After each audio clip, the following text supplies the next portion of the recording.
Hey everybody, welcome back to another episode of Ask Kati Anything. I'm your host, licensed marriage and family therapist, Kati Morton. I'm so glad that you're here. Today we are tackling some really tough but important topics.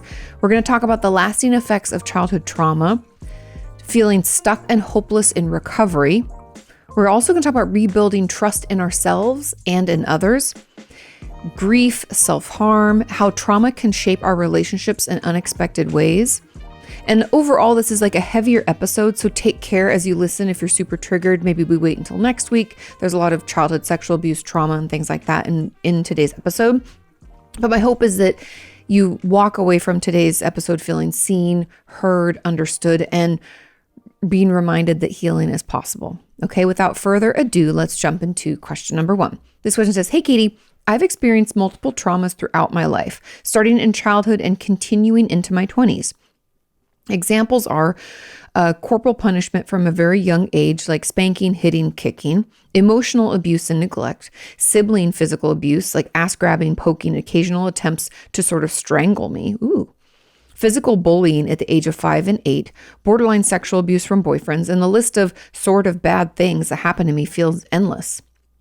I don't have flashbacks or nightmares, but I do get really vivid memories of what happened. I avoid my family, have no friends, and mostly just work, sleep, game, and overeat because I feel completely numb and like I don't care anymore. It's like I'm just waiting for my life to be over so I can finally rest. And I often daydream about ways to speed that up because I'm exhausted and because I think like I might be hypervigilant. I don't talk much in real life. Most of my conversations happen only in my head or online.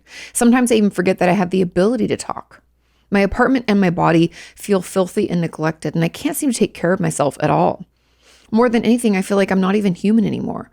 Like I'm worthless. Like I'm worth less than the dirt under your boots. I don't know if that deep shame and disconnection is a trauma response, 100%, or just proof that something's wrong with me. No, that's also trauma, shame thoughts. So my question is it possible to go through all of this and not have PTSD or complex PTSD or something else? Or could what I'm describing fall under somewhere in that trauma spectrum, even without flashbacks or nightmares? And what did I do to deserve all of this? I just started therapy with a trauma specialist, wonderful.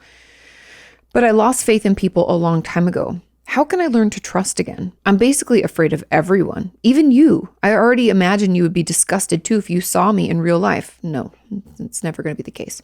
And lastly, is there a point you can reach that you're basically not treatable anymore? A point where I can give up. P.S. I'll probably most likely cry my eyes out if you answer my question. It sort of feels like you can actually see me sitting here in the wreckage of my life, and it makes me feel vulnerable and emotional. Thanks for everything that you do. Of course, I'm glad I could be here. There's a ton to unpack. Let's start off with talking about the reaction that some of us can have to traumas, because you're talking about nightmares and flashbacks as if those symptoms prove that what you went through was trauma when not everyone experiences them. Everybody is different, right? Everyone's experience of trauma and subsequently the PTSD or complex PTSD is going to be completely varied on what they went through, how much resilience you have, how much support you had, how repeated these traumas were. There's a ton of variables. And so just because you don't have flashbacks or nightmares, that doesn't mean that you don't have trauma. I would argue you have, complex PTSD and possibly other issues going on as a result of all of these traumas that you've sustained throughout your life. And we can say big T, little t. Frankly, it doesn't matter. I know for years we've been talking big T versus little t, but there's a part of me that doesn't even like breaking traumas into those two buckets because it can make the little t experiences feel even lesser than, when in reality, what we're trying to do when we talk about big T traumas or little t traumas is validate all traumas. Not all of them are going to be these one big event type of things. They can be repeated things throughout life, maybe at a lesser intensity, compared to the one, but they're happening multiples. I hope that makes sense. And I just don't like us to feel like we're comparing traumas when a trauma is a trauma is a trauma. And it all is chalked up to how much resilience we have in us, how much support we have to get us through. And that determines whether or not that trauma turns into PTSD or not. I hope that makes sense. And so really, when it comes to all that you have gone through, all of these traumas you've sustained. Yes, you have complex PTSD, and that is why you have, first of all, we overeat. You said that I don't know if you said binge eat. Sorry, I'm looking through here really quick to see if I can find the language. But you said you overeat, but I would argue that you probably binge eat to numb out, because you said you feel completely numb. So you probably don't even know hunger fullness cues. And that's why you're doing this. It's like another way to cope with the trauma you sustained. I also might even mention that, like, not being able to take care of a home. On TikTok, we see a ton of people talking about their depression rooms or a depression cleanup. Like, once the depression lifts, they're like, oh my God, I need to do my dishes and laundry, and like everything's just a mess. That's really common because we don't have any motivation. We have no energy, and it can feel really hopeless, which I feel like is the place that you've caught yourself in right now. So overall, let's get into your exact questions. I just wanted to talk about that a little bit, because not having flashbacks and nightmares doesn't mean you don't have PTSD or complex PTSD or trauma in general. Everyone is different. And I think anyone listening to this, no one would argue that you haven't been traumatized. Like, all the things you described are traumas and need to be treated as such and thought about as such. Okay. The fact that you don't talk in real life, you said it's more online or in your head, that I believe is a trauma response. I think that's probably built up to that shame, that deep shame that you have, feeling like you're not even human anymore. You're worth less than the dirt under my boots. That's all like shame. That's all trauma response. But your question is it possible to go through all of this and not have PTSD or complex PTSD or something else? I mean, possibly. I think in general, if we have a ton of support, let's say that your family or your friends were super supportive and understanding, were there for you. You got into therapy really early. You had a lot of resilience built up because you hadn't had a history of trauma in childhood. I think in general, we can experience or sustain traumas in our life. And if we have enough support and resilience, that trauma might not turn into PTSD. In your case, it does not sound like that. It sounds like we didn't have any support. Our family was abusive and neglectful, and therefore we developed PTSD. And like, obviously, any of us would, right? And so there's that. Then your question of what you described, does it fall somewhere on the trauma spectrum? I would say it's complex PTSD. Like, we're going all the way over to that because it's been repeated, because of your hypervigilance, because of the fact that you overeat, you don't really talk, you avoid your family, you don't have any friends. And yeah, you said you feel like you're not even human anymore. All those intense shame thoughts, all of that leads me to believe that it's most likely what you're experiencing is complex PTSD. I'm so glad that you started therapy with a trauma specialist. This is what they do for a living. Do your best to show up and be as present and as honest as you can be. I know it's going to be hard. You said you lost trust in people a long time ago. I totally understand. You've had a lot of people hurt you who should have been there to help you. Let this trust build up over time as the therapist proves to you that they can be consistent, that they can be there for you, that they can be this person that can hold the space for you to talk about all you've been through. Give yourself time, no rush. But I'm glad that you have someone. That would have been my first recommendation. So go you. Awesome. And then how can I learn to trust again? There's a couple of things. There's another question later here that we'll talk about this it may be in more detail. But when it learning to trust again, if we've been hurt throughout our life, has a lot to do first with calming our nervous system. That can be body shakes, dunking our face in cold water. That could be grounding techniques where, we look around the room, how many things are blue, black, brown, whatever. But their big piece here is going to be figuring out kind of like what younger you wanted and seeing if you can offer that to them. And what I mean by that is oftentimes when we grow up in an abusive home, that age that we were, let's say I'm 8 years old. So 8-year-old Kati may have just needed to hear that it's going to be okay. And from an adult, I might have needed to hear that they'll protect me, or that they won't let anything else happen, or that I'm important, or that I'm seen or heard or valued. Pick whatever resonates most with you.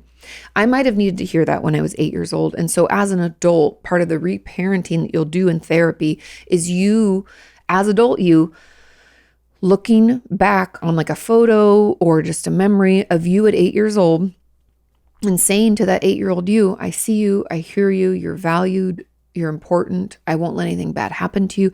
Offering some of that comfort and that support that we so desperately needed at that age. And so that's how we first start rebuilding trust with ourselves and then being able to rebuild trust with others. And I believe it has to go in that order, because if we don't trust ourselves to make good decisions, how are we going to trust in others in a real way, right? We'll second guess. We'll be like, oh, is my gut, what am I oh, is it telling me what I need to do? Oh, we can feel very unsure of ourselves because, again, in the past, like, our experiences tell us we can't trust our gut, maybe, right? I hope this is making sense. And so we have to take a little bit of time to get more connected with our younger self and figure out what we needed then and see if we can offer some of that to them. It takes time. This is going to take healing. A lot has happened over your life. It's not going to be fixed overnight. But like I said, show up to therapy and be as honest and open as you can. You don't have to overwhelm yourself, but just allow yourself to show up and be there. And over time, you can build trust with that therapist. And over time, they'll prove to you that they're worthy of that trust. And the last little bits of your question here says, I'm basically afraid of everyone. Of course you are. People have not been kind. It's okay. I think a lot of what we need when we've been repeatedly traumatized throughout our life is to sit down with ourselves and say, I hear you. It's okay to not trust. People have been pretty shitty. Life has been hard. I wouldn't trust anybody either, right? No one says you have to trust right away. I'm not telling you to do that. Give yourself time. I don't want you to be put in a position where you feel like you trusted and someone hurt you again. We don't want that. We're going to breathe. We're going to offer ourselves some compassion, some understanding, some like, I hear you. I see you. Oh my God, that sounds really terrible. I'm so sorry, right? A little bit of that validation.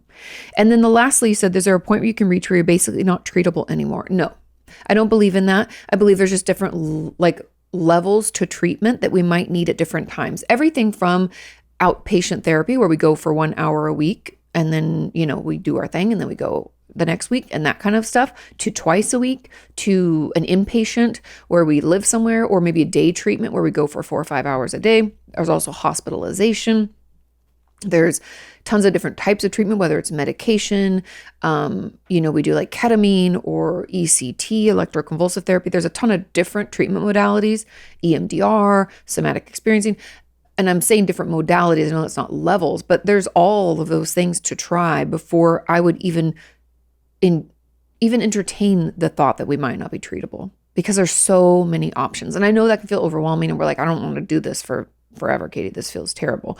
But first I would just start with like different levels. Maybe as we're building trust, if we can afford it, if our insurance will cover it, or that, we can make it happen, we go to the therapist twice a week. Or maybe we do longer sessions because it takes us about 30 minutes to just stop freaking out that we're there, right? I've had patients do that over the years, and it's really just so we can actually get into the meat of it. I had a patient who would come twice a week, and one of the sessions would be like more trauma focused, where the other would be kind of more, it'd be more eating disorder focused, for lack of a better term, more like processing based on the week and stuff like that. But that trauma based one was a longer session. Instead of 50 minutes, we did an hour and a half. So find ways to make it work for you so that you can get the treatment that you so desperately need and deserve. Yeah. And keep us posted. You're not alone. Nothing's wrong with you. We'll figure this out. It just sounds like you need more support as we try to learn to trust again and try to work on ourselves, which is hard. No matter who we are, working on ourselves and bettering ourselves is a lot of hard work. So offer yourself some compassion. You're doing the best you can. Okay? Let's move on to question number 2. This question says, Katie, I feel like therapy can't help me. I feel too self-aware and unable to change my thoughts and behaviors. We'll talk about this. It's like I have waves of ups and downs and wanting to get worse and then feeling cured. I'm unsure if my meds are working, as I feel a constant state of sadness. What steps can I take now? I feel so stuck with no way out except attempting. What do I do? Do I reach out or potentially go into a higher level of care? Lots to talk about. First of all, today's episode is brought to you by OneSkin. We all hear the same advice about aging well. Get quality sleep, eat enough protein, manage your stress, maybe even brave those ice cold plunges. But one area people tend to overlook, your skin. It's the body's largest organ, and it reflects so much about your overall health as you age. That's where OneSkin comes in. Their products use a patented peptide called OS1, designed to work at the cellular level to address the root causes of aging, things like fine lines, wrinkles, and sagging. I started using it on my face and my hands, and to be honest, I wasn't sure I'd notice much, but I have. My skin feels more hydrated, smoother, and it's become one of those routines I actually look forward to. OneSkin was founded by PhDs who are serious about the science of aging. Their clinical studies are robust, and the mission isn't just to make skin look better, it's to keep it healthier longer. They're the world's first skin longevity company. By focusing on the cellular aspects of aging, OneSkin keeps your skin looking and acting younger for longer. For a limited time, you can try OneSkin with 15% off using code Kati at oneskin.co. That's 15% off oneskin.co with code Kati. After you purchase, they'll ask you where you heard about them. Please support my show and let them know I sent you.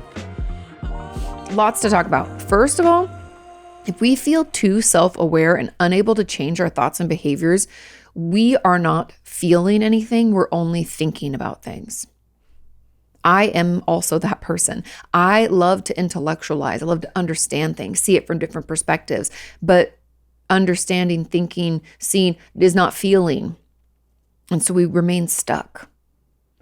I remember there was this TikTok that I really liked where somebody said I think it was a therapist had told them that if those of us who are overthinkers are underfeelers, and I've never felt like something resonated more. And that's what's happening here, I believe, for you. I feel too self-aware. I'm unable to change my thoughts and behaviors.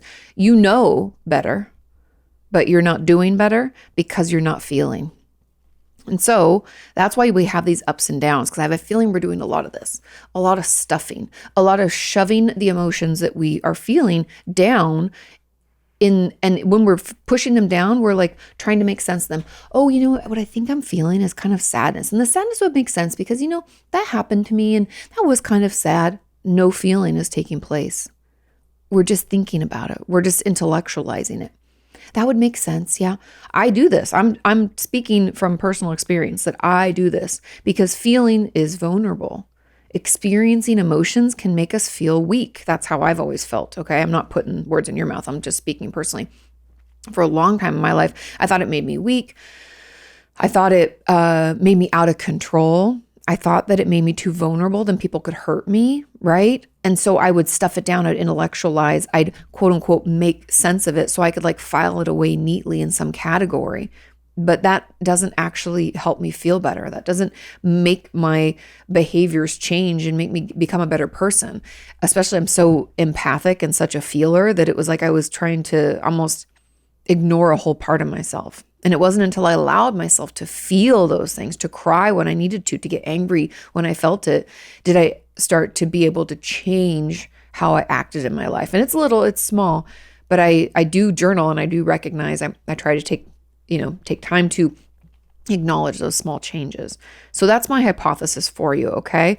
And that's the reason you feel like therapy can't help you, because you understand it, but you're not feeling it. And so you might find, I don't know. I mean, my brain goes to, for me, I found parts work to be incredibly helpful. A different type of therapy can sometimes shake it up. EMDR was also incredibly helpful.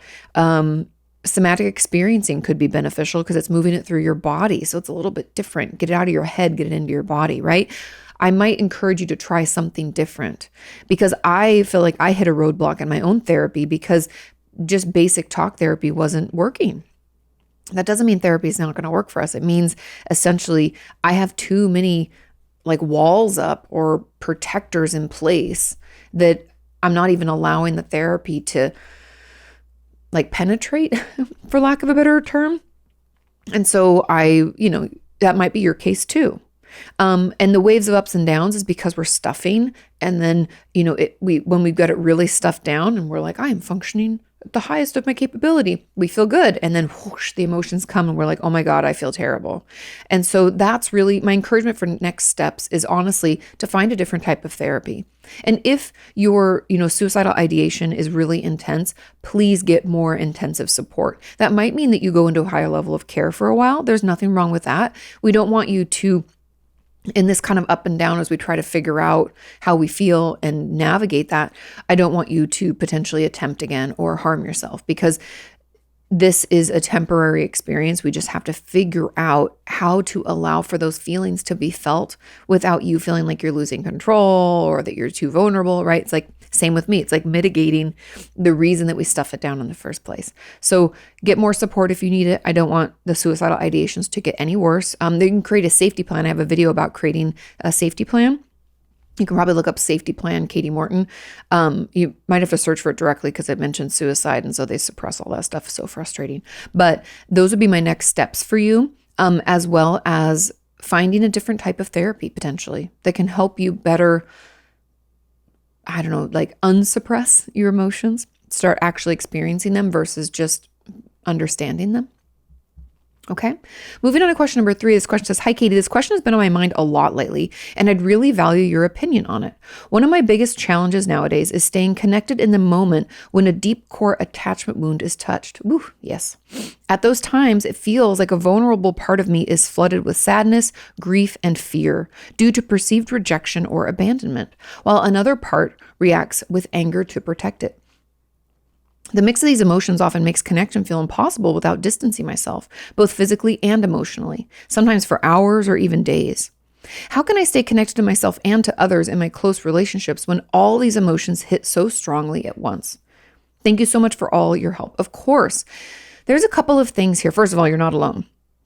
I think a lot of us, well, everybody in general, when their buttons are pushed, when we feel so intensely triggered, we cannot stay in wise mind, right? To make good decisions for ourselves. We go straight into emotion mind and we become very reactive. And that either means we cling really tightly if we have like anxious attachment, or we push people away if we have more of the avoidant type of attachment.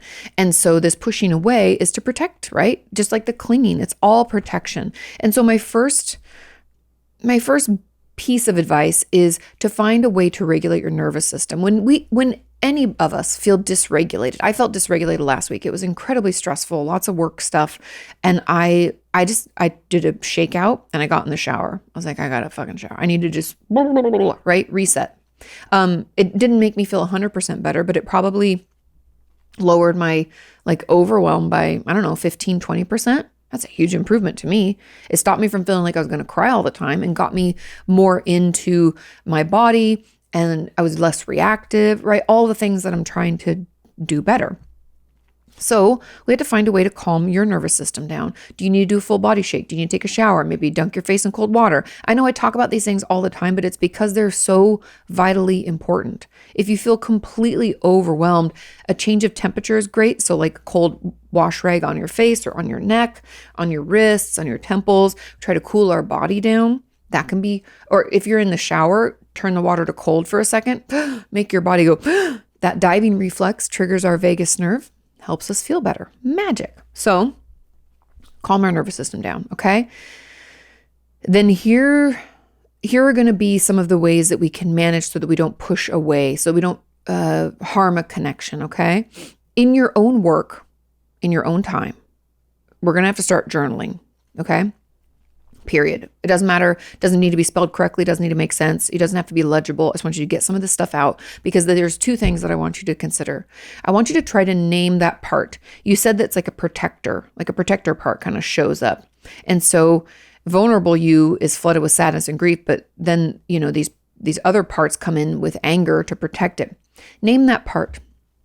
How old are you? What do you look like? Where did she or he come from to show up? Who is this part that's coming in? Name them. Give them an identity. That really helped me in my own parts work. Like who's coming to your rescue and why? And what do they have to say? Start a conversation with them in journaling. What is this part trying to tell me? If it feels weird to like talk to the part, just ask yourself about it. What's this part trying to tell me? What am I trying to do? What do they look like? What's their purpose? Right? And then another piece could be asking you, dear, when you feel so triggered, when you feel so vulnerable, you feel rejected maybe, we want to spines out, run away. I want you to take a breath. I want you to consider, what was younger me needing when I felt like this? This is another potential journal prompt. What does younger me need? What did younger me need, right? Maybe I needed some validation. Maybe I needed consistency. Can I offer any of those things to myself, or can I ask for them from someone who I really care about, who I'm in a close relationship with? I know everything I'm talking about is hard. I'm not pretending this is easy. I'm just saying this is your way through, so that we don't keep pushing away and pushing away and pushing away until we have no connections, even though we value those connections so much and they're really vital to our overall health. So we're going to try name the part, talk to the part, figure out what the part has to say, these protector parts. And even the part that feels vulnerable, might look at that part too. And then, what does younger you need? This is touching on something that happened in the past. Past you, what did you need? What happened and how did you feel? What did you wish had happened? Is there a way for us to kind of repair now? I know those are all like very heavy questions, but give yourself an opportunity to answer them. So often we react out of a past self and we don't take an opportunity to acknowledge that past self, see why he or she is showing up for us in this way right now, and communicate with them. They're there for a reason. Your reaction's happening for a reason, to protect you. Why? Let's ask the why and let's listen. There's no wrong answers. It's just trying to figure out what we needed or what they're trying to tell us. And is there a way for us to assuage that anxiety or upset more easily? Is there a phrase we can say? For a lot of my patients, a phrase would help, like "you're okay, they're not your mother," or "you're an adult now, you can leave at any time." Like there can be random things you can tell yourself to kind of soothe your system. Or we go back to those nervous system calming techniques too. But take some time and consider those questions. And hopefully that helps you come out of this so that you can continue those connections that are valuable without, harming your relationships and also without feeling unsafe. Okay. Moving on to question number 4. This question says, "Hey, Katie, happy Thursday." Happy Thursday. So this might be a trigger warning for those with childhood sexual abuse in their past. This whole episode is, so don't even worry about it. Can you talk about self-harm pertaining to your genitals? I told my therapist that my body feels so dirty because of the childhood sexual abuse from when I was younger. And that was what was told from my mom to me. Okay, God, so your mom told you that. Horrible. I told my therapist that I wanted to cut on my privates to actually feel something. Okay, I understand. I think most importantly, it is to at least know that if I cut that area, my pain would feel valid. I hope I'm not alone in this and that you answer my question. Thank you for this amazing podcast. I'm so grateful to be part of this community. I'm grateful for you being part of this community. Now, what you're experiencing isn't completely normal. This is not weird. This nothing's wrong with you. A lot of times we will harm ourselves or do different things to our genitals, our private parts, whatever you want to call them, when we have abuse in our past, as a way of either punishing ourselves because we feel like we did something bad, or like you said, to make you feel like the pain is real. Self-injury in general usually comes out of this physical expression of emotional pain. Now, like my patients will self-injure because they're like, the emotional pain that I feel, I don't know if it's being taken seriously. And so I'll harm as a way to like visibly show the pain that I'm feeling internally. And this is no different. The location obviously is more tied to childhood sexual abuse for you. But the reasoning is the same as any self-injury. It's usually a way to represent the pain we feel so deeply and to kind of validate it. Like you said, it makes it feel like the pain is valid. That's very normal. I guess, the reasons behind it are like I talked about, because that was your question. You talk about it. I think the more you can talk to your therapist about it, the better. I would encourage you, there are kind of a couple pieces here. Number one, impulse logs. I know I talk about those all the time. I have them in my book Traumatized. You can get it from your library if you don't already have it, or I have an audiobook.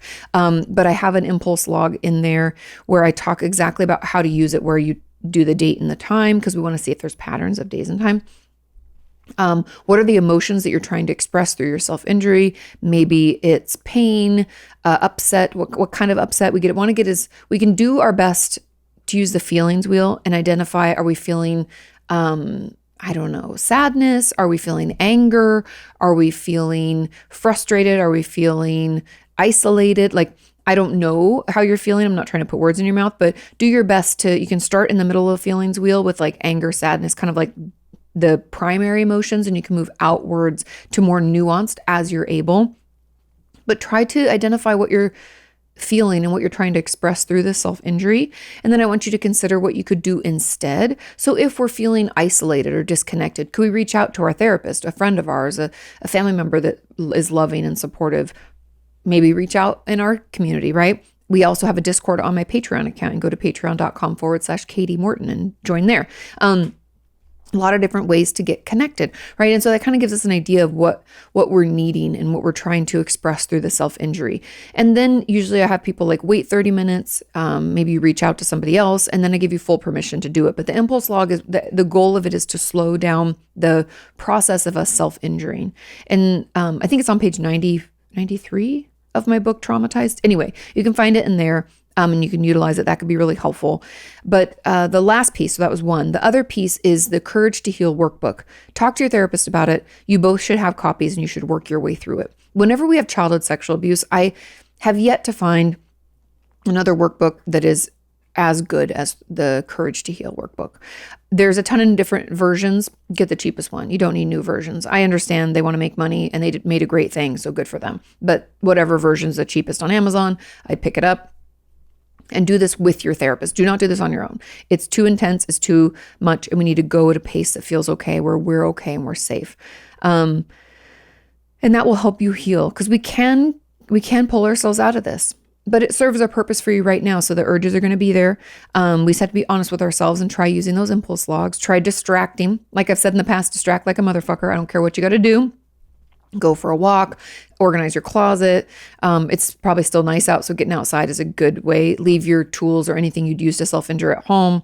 And just get yourself away from it. 30 minutes seems to usually be the trick, where the urge will dissipate at least enough that we can fight it. So give yourself an opportunity to fight back, okay?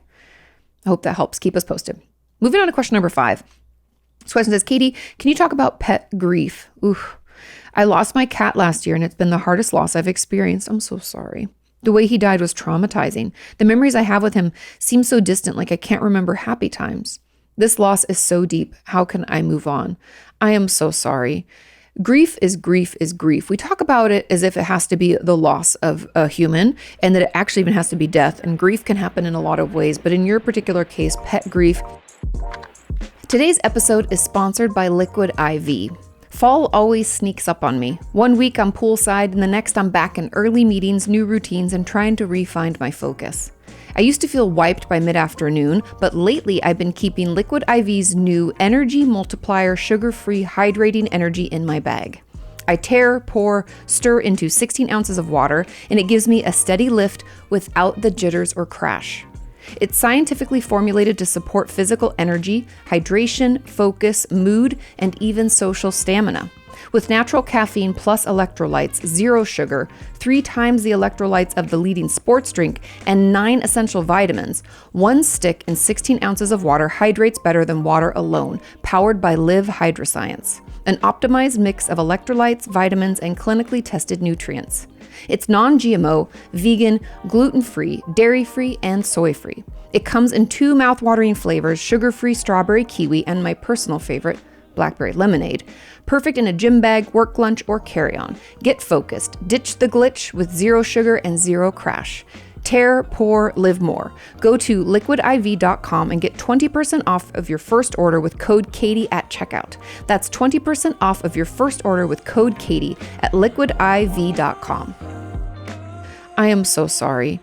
Grief is grief is grief. We talk about it as if it has to be the loss of a human and that it actually even has to be death. And grief can happen in a lot of ways. But in your particular case, pet grief is incredibly painful, especially if we're already having a hard time, because our pets can be like with us through it all, right? When we're home in a depressive episode, our pets are there. When we're having a bad day, they cuddle us in bed. I love my dog. Oh my God. I can't even imagine what you're going through. And I'm so sorry. When it comes to grief as a whole, there's a couple of pieces, because you said his death was traumatizing. So therapy would be my number one recommendation. If something traumatizing happens, the more we talk about it, like talking it out in detail with other people or with a therapist, is our quote unquote fastest way out. And the reason I'm using like air quotes is because it doesn't mean it's going to be fast, but it's the quickest way for us to process it so that the trauma does not turn into PTSD. Okay. And so I'd encourage you to get into therapy to talk it through. But other than that, when we talk about grief and pet grief, we have to talk about the loss with people. It's good to recall happy memories. If you can talk with someone about like, oh my God, I remember when my kitty did blah, blah, blah, or when I first picked them up, when I got them from the rescue, or when they, I found them, or however you came to adopt them. Talk about that. Or some of the funny memories. We focus on the happy times and we talk it through. When I was becoming a grief counselor, like a certified grief counselor, this is years ago, my certification has lapsed, but I still took with it a lot of key learnings. One of the things they encourage people to do when they'd lost a loved one is to create art through the memories. And the thing that I thought was so powerful was we got these little wicker wreaths and we took a bunch of pieces of ribbon, like just random little strips of ribbon. I don't know where we got them, but probably Joanne Fabrics, the craft store. I know we don't have all those places anymore. So go to Walmart or Target and get yourself some ribbons. And as you would tie the ribbon on the wreath, you would recall a happy memory and say it out loud. So like, I remember when I first picked up my cat and, adopted him. I remember coming up with his name.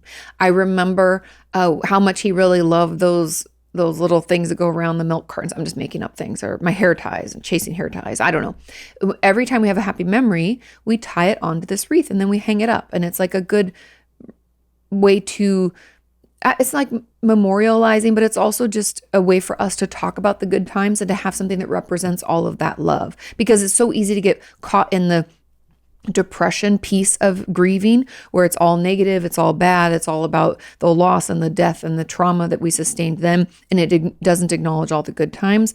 And that can be a way for you to process it through as well.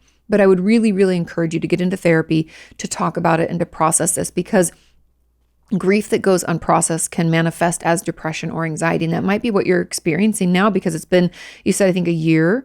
And so, last year, we want you to feel like you can move forward. And moving forward does not mean that we didn't love or care for them. It just means that life goes on and we can't suffer forever about this, right? But we have to be able to see a way through. And that way through is through talking about it, feeling it, acknowledging it, crying. Even I remember when my dad died, I thought I could like process it, talk about it, and be done with it. And no, it went on for probably about a year or more where I would just cry random. And still to this day, I can get sad and be like, oh, I really wish he was here, right? Especially if you catch me on a day where my resilience is low, I can really get into it, right? So be kind with yourself. Know that grief, it's not that grief goes away. The goal is not for us to stop grieving. The goal is for us to continue living. And so we have to figure out a way to do that where we feel okay. Most days feel good, and we won't get there if we don't talk it through.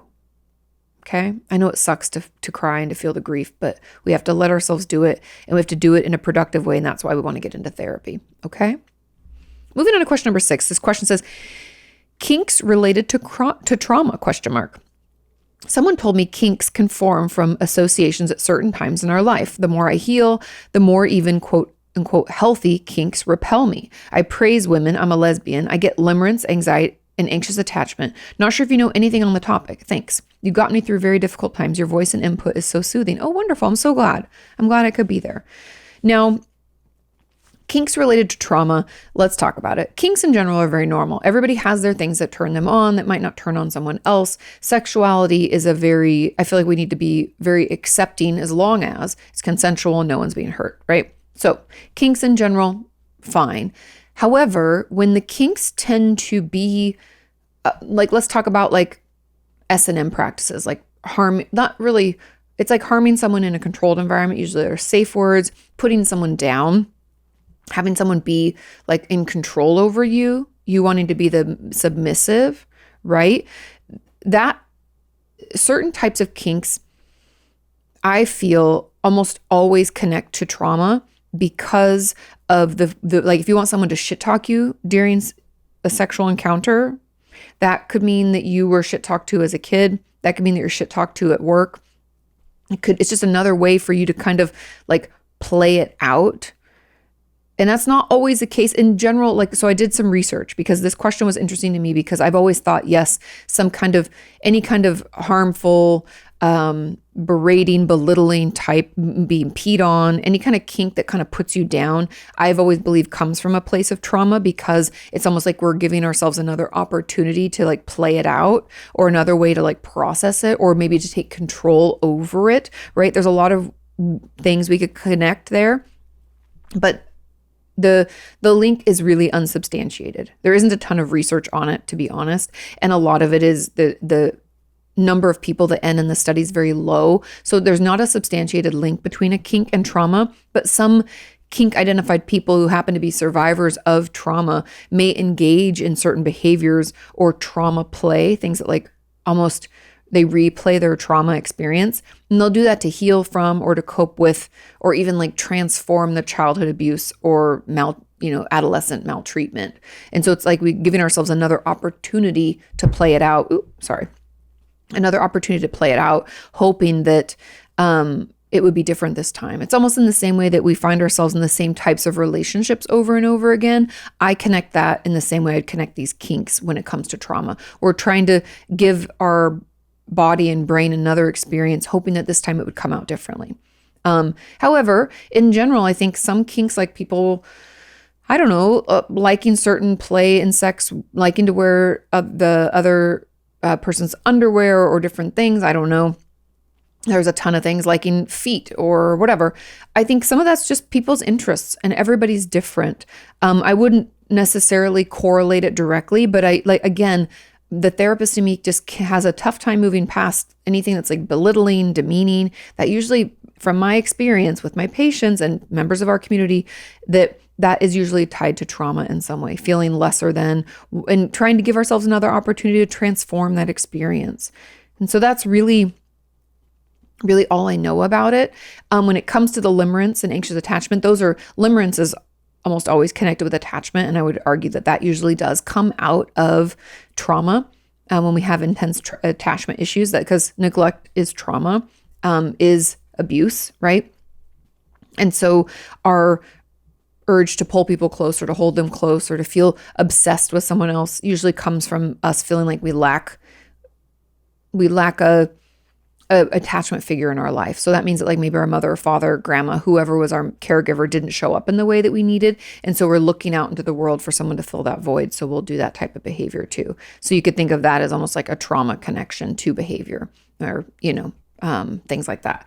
If you want me to dig in deeper, I'm happy to. Let me know in the comments. But that's what I know so far, is that it's really unsubstantiated. And I don't really know if there's more research I could find, but yeah, happy to talk about it more. Okay. I hope that at least explains some of it. Moving on to question number 7. This question is, hi, Kati. First, thank you for all you do. Of course. Sorry, this will be long. My question is, we have DID. That's dissociative identity disorder. And have been going through a really bad crisis. Unlike many, because of the DID, we can be actively suicidal with a plan and intent and still be safe, because parts take turns helping riding the wave and not acting when we want to act. How amazing of your system.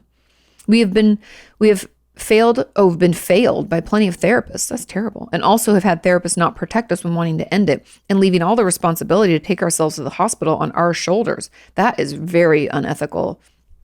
That's dangerous behavior. I'm so sorry for the therapist, not for you. It is dangerous for you, but I mean like the ethical piece. We have had quite a few hospitalizations and one attempt that should have worked but did not. Each time we go to the hospital, it saves our life, but due to shame in the broken mental health care system, it takes a toll on our self-esteem. I'm so sorry.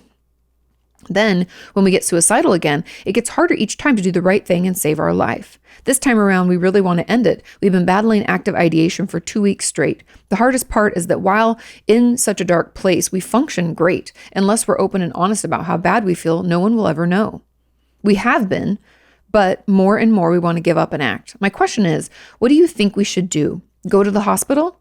Fight even though we're exhausted? Or something else? We feel so hopeless. P.S. We finally in April found a great and experienced DID therapist, but there's so much transference from previous therapists that it's hard to attach to him and let him help us, which then in turn makes the urges to act worse. How does one accept living with chronic ideation that's so severe? Okay, so much to unpack here. First of all, if the hospital will save you and you come out of there feeling better, then take yourself to the hospital. My concern with hospitals in general for people is that if you feel worse when you're there and worse when you leave, then it's not actually helpful. But in your case, it sounds like it saves your life and it helps pull you out. Let's go back. I know you said that like the healthcare system's broken and there's shame, but if it's helpful right now, I encourage you to. I support it. I'm proud of you for taking that step. I'm proud of you for saving your life all these times. I'm proud of your system for showing up for you. So that might be what we need to do right now in the moment to keep ourselves safe. Okay. The real answer though for this is like, what do I think you should do? We need to keep working with our therapist. And I might encourage you to journal between your parts. I know other members of our community have done this. Now, I'm not a specialist in DID. I've done my best to seek to understand, but don't think that this is by any means like coming from an expert. Okay.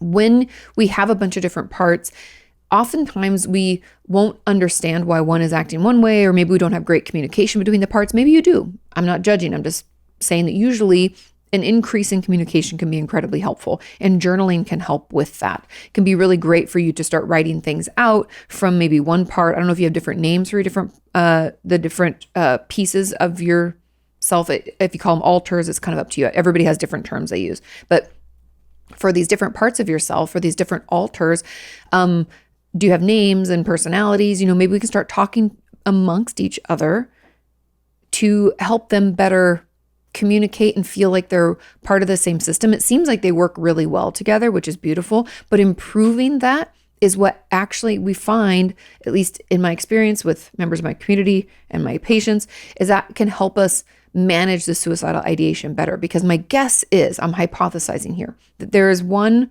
part, maybe two, but probably one, that is really the suicidal one. And so we have to figure out which one that is and why, and hear from them. They maybe don't feel heard. And so that's why we kind of get caught in this cycle, right? So let's try some journaling between our parts. But again, go to the hospital if we're feeling like we're a danger to ourselves. If it helps you feel better, let's, calm us down, get us feeling a little bit more like ourselves, not quite so suicidal. Then start communicating between the parts and talking with your therapist. Yes, there's going to be a lot of transference. It's going to take some time, but that doesn't mean that we can't start working on it. Or even just saying like, hey, I talked to this therapist online and she was saying maybe I should journal between. Have you found that to be helpful? See if they have any helpful insights there too, because they're the specialists, right? They're experienced with DID and I'm moderately experienced. So that's really my advice. Whenever we have, our different alters, the goal is usually to improve the communication, improve the functionality between them so that it doesn't feel so out of control maybe, or chaotic or painful, or any of those things. And know that it's always up to you what you want to do. We have members of our community who their goal is to, unite the parts and not have DID anymore, is kind of their goal. Unification, if you will. But that's not for everybody. A lot of people prefer what I'm talking about, the like finding a way for them to get better at communicating and working together so that it doesn't feel so out of your control / painful and maybe dangerous. Okay. But hang in there. And you don't have to accept living like this. You said, how do I accept living with chronic ideation? We need better treatment. We need different treatment. I've had tons of patients with chronic suicidal ideation, and various things have helped. Vagus nerve stimulators. One of my patients had an implant, saved her life. I had another patient did ECT. Another patient did somatic experiencing. I've had tons of people in our community and patients of mine think EMDR was a godsend. So don't feel like there's a one size fits all and we just have to live with it. We just have to find the treatment that works best for you. So ask your therapist about it, talk to them. But please take yourself to the hospital if we think that will help us feel better and get us through so that then we can do this work to feel better overall. Okay? Thank you all so much for watching and listening. Thank you for sending in your questions. Thank you for being part of this community. If you want to leave a review for the podcast or share it, that really, really does help. Have a wonderful rest of your week. Do your homework, and I'll see you next time.